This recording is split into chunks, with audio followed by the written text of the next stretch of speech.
Tote Talk with Mountain Man and the Whistle. I stared at him for a few seconds, unsure if he was joking or just totally off his rocker. I laid a 10 on the table and walked towards the door, brushing against him as I shoved it open. I began to make my way across the parking lot towards my truck, glancing back at the diner. Nick was still standing in the entrance, grinning widely. I climbed into my truck and drove off, glad to be rid of the strange place and its owner. Nick remained in my mind for the rest of the night. A lot of the drive, just empty road, no real identifying marks. So I thought it was weird that I had driven for about an hour and had only came across one other building. I really had to pee again, and another small diner was the only building I'd seen. I pulled in the lot and got out, rushing inside, almost pissed my pants. And then there, I looked around. The diner was empty. Looked over towards the bar area, seeing a familiar gray head of hair. Nick spun around to face me and chuckled softly. Nice to have you back, Steve. Now I was partly scared. "The fuck do you want with me?"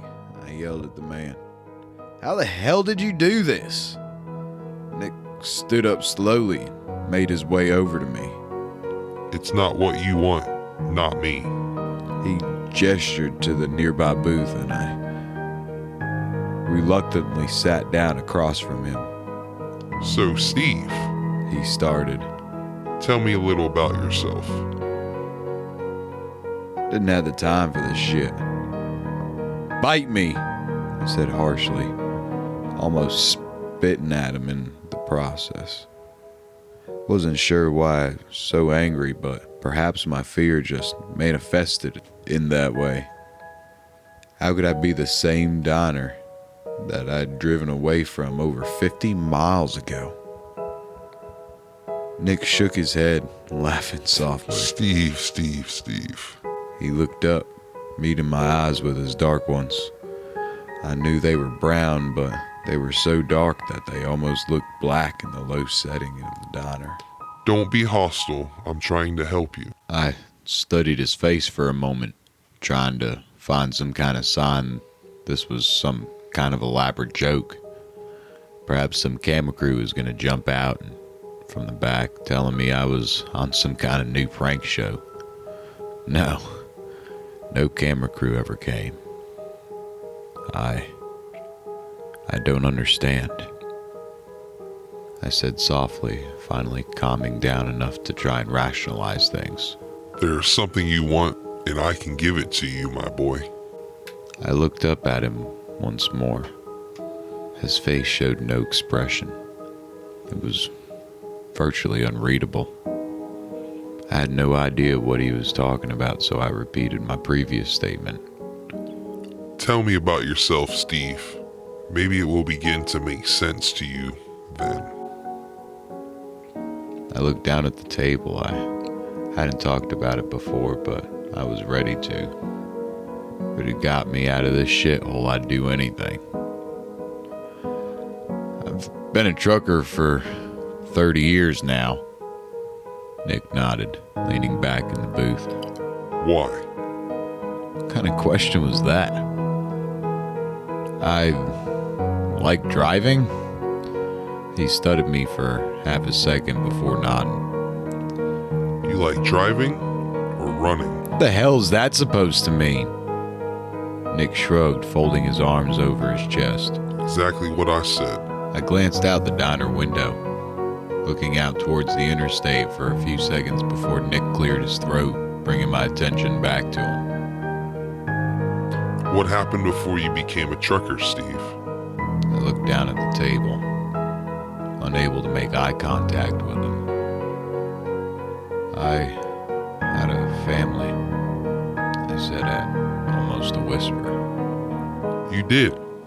A wife and a beautiful daughter. He said, a smug look on his face. I snapped my head up. How the hell did he know all that? Nick must have caught on to my surprise pretty quickly because he responded to the question I hadn't actually asked. I know everything, son. Then why did you ask? I said, beginning to start and get angry. Because you have to be the one to say it. Yeah, I had a wife and a daughter, but they're gone now. They've been gone a real long time. Nick nodded, leaning forward, resting his elbows on the table. And what happened to him, Steve? They're dead from fire. Nick watched me quietly for a few moments. I'm very sorry to hear that, Steve. He wasn't lying. He was being sincere in his sympathy. I nodded quietly, not meeting his eyes. I don't mean to be a buzzkill, Steve, but nice people don't end up in my diner. He said, abruptly after ending the awkward silence that had been occurring. I looked up at him. What? Nick folded his arms across his chest once more. What really happened that night, Steve? I shook my head. I already told you, it was a fire. Nick nodded softly. And what caused that fire? Faulty wiring, I said, leaning back in the booth. Nick nodded once more. I could finally make something out of his face. He was thinking.